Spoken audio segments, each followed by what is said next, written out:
What pitfalls should companies look out for when incorporating eco-friendly materials? How can they overcome them?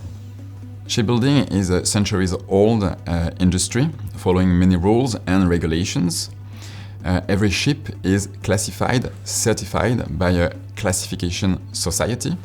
Those societies, those companies, they certify every component of a ship.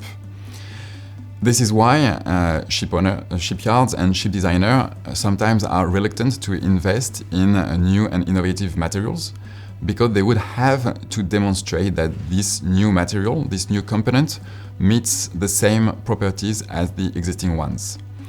And to do that, they would have to go through heavy test campaigns, like, for instance, corrosion analysis tests or fatigue tests. However, some of those classification societies have invested in certifying new manufacturing processes, like additive manufacturing, and thus they are certifying new critical components on board ships, like a propeller or like the injection nozzles on the engine, which have already demonstrated that by being manufactured thanks to those new processes, you are able to save significantly